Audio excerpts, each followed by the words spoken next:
ಕಳೆದ 2 ದಿನಗಳ ರಾತ್ರಿಯಿಂದ ಸುರಿದಂತಹ ಭಾರಿ ಮಳೆಯಿಂದಾಗಿ ಏನು ಜಾಲಿನಗರದಲ್ಲಿ ಮನೆಯೊಂದು ಸಂಪೂರ್ಣವಾಗಿ ಬಿದ್ದಂತಹ ಘಟನೆ ನಡೆದಿದೆ. ನೀವು ನೋಡಬಹುದಾಗಿದೆ, ಏನು ದಾವಣಗೆರೆ ನಗರದ ಜಾಲಿನಗರದಲ್ಲಿ ನಾವಿದ್ದೇವೆ. ಇಲ್ಲಿ ಇರುವಂತಹ ಏನು ಕೂಲಿ ನಾಲಿ ಮಾಡಿ ಜೀವನ ಮಾಡಿಸುವಂತಹ ಒಂದು ಕುಟುಂಬದ ಮನೆ ಸಂಪೂರ್ಣವಾಗಿ ನೆಲ ಕಚ್ಚಿದೆ. ಅಂದರೆ 2 ದಿನಗಳಿಂದ ಸುರಿದಂತಹ ಭಾರಿ ಮಳೆಯಿಂದಾಗಿ ಸಾಕಷ್ಟು ಅನಾಹುತಗಳು ಸೃಷ್ಟಿಯಾಗಿದ್ದು, ಅದರಂತೆ ಜಾಲಿನಗರದ ನಿವಾಸಿಗಳ ಒಂದು ಮನೆಯು ಸಹ ಸಂಪೂರ್ಣವಾಗಿ ಬಿದ್ದಿದೆ.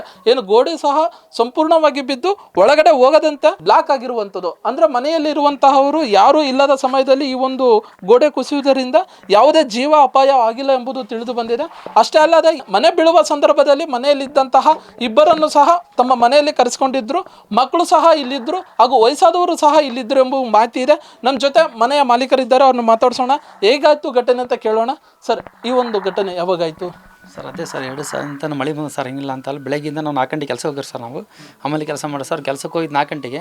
ಈಗ ನಮ್ಮ ಮನೆಯವ್ರು ನೋಡಿದೆ ಅಂತಂದರೆ ಹೂ ಕಟ್ತಾರೆ ಸರ್. ಆಕಸ್ಮಿಕವಾಗಿ ಮಕ್ಕಳು ಮರಿದ್ದು 5 ಜನ ಇದ್ದಾರೆ ಸರ್ ಮನೆಗೆ, ಅಜ್ಜಿ ಅಮ್ಮರು ಎಲ್ಲರೂ ಇದ್ವಿ. ನಮ್ಮ ಮನೆಯವ್ರು ಏನು ಮಾಡಿದ್ರು, ಇವತ್ತು ಇಲ್ಲೇ ಹೂ ಕಟ್ತಾರೆ ಸರ್. ಆಕಸ್ಮಿಕ ನಮ್ಮ ಮಕ್ಕರು ಇದ್ದು ಸರ್, ಅವ್ರ ಮನೆ ಕರ್ಕೊಂಡು ಹೂ ಕಟ್ಸಿದಕ್ಕೋಸ್ಕರನೇ ಭಾಳ ಬೇಸ್ ಇಲ್ಲದ ಅಂತಂದರೆ ಮಕ್ಕಳ ಮೇಲೆ, ನಮ್ಮ ಮನೆಯ ಮೇಲೆ, ಅಜ್ಜಿ ಮೇಲೆ ಬೀಳೋದು ಸರ್ ಮನೆ. ಈಗ ನಾವು ಎಲ್ಲ ಬ್ಲಾಕ್ ಆಗಿ ಸರ್, ಎಲ್ಲಿ ಹೋಗೋಣ ಸರ್, ನಾವು ಈಗ ಹೊರಗಿರ್ಬೇಕಾ?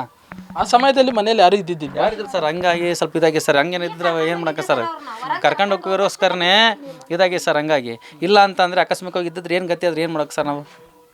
ಈಗ ಮನೆಯಲ್ಲಿ ನೀವಿದ್ರಮ್ಮ, ಪ್ರತಿದಿನ ನೀವು ಇರ್ತಿದ್ವಿ, ಮಕ್ಕಳು ಇಲ್ಲೇ ಆಡ್ತಿದ್ರು ಅಂತ ಹೇಳ್ತಿದ್ರಿ. ನಾವು ಇವತ್ತು ಹೊರಗಡೆ ಹೋಗಿ ನಮ್ಮ ಅತ್ತೆರ ಮನೆಗೆ ಹೂ ಕಟ್ಟಕ್ಕೆ ಹೋಗಿದ್ವಿ. ಅಲ್ಲಿ ಇವತ್ತು ಇಲ್ಲಿ ಕಟ್ಟ ಅಂತಾರೆ, ಬೇಡ ನಮ್ಮ ಮನೆಗೆ ಬಂದು ಕಟ್ರಿ ಅಂದರು.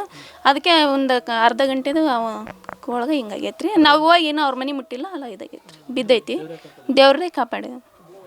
ನಮಗೆ ಸಣ್ಣ ಮಕ್ಕಳು ಮರೆಯೋದು, ಏನಾರ ಒಂದು ಪರಿಹಾರ ಕೊಡಬೇಕು ಅಷ್ಟು.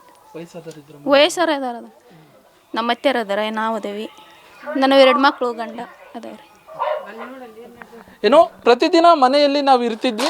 ಆ ಸಮಯದಲ್ಲಿ ಏನೋ ಪಕ್ಕದ ಮನೆಯಲ್ಲಿ ಹೋದಂಥ ಸಂದರ್ಭದಲ್ಲಿ ಈ ಒಂದು ಮನೆ ಬಿದ್ದಂಥ ಘಟನೆ ಆಗಿದೆ. ವಸ್ತುಗಳು ಸಹ ಸಂಪೂರ್ಣವಾಗಿ ಏನು ಹಾಳಾಗಿರುವಂಥದ್ದು, ತಿನ್ನಕ್ಕೂ ಗತಿ ಇಲ್ಲಂಥ ಪರಿಸ್ಥಿತಿ ನಿರ್ಮಾಣವಾಗಿದೆ. ಯಾಕೆಂದರೆ ಮನೆಯಲ್ಲಿದ್ದಂಥ ರೇಷನ್ನು ಸಹ ಸಂಪೂರ್ಣವಾಗಿ ಹಾಳಾಗಿದೆ ಎಂಬುದು ಈ ನಿವಾಸಿಗಳ ಮಾತಾಗಿತ್ತು.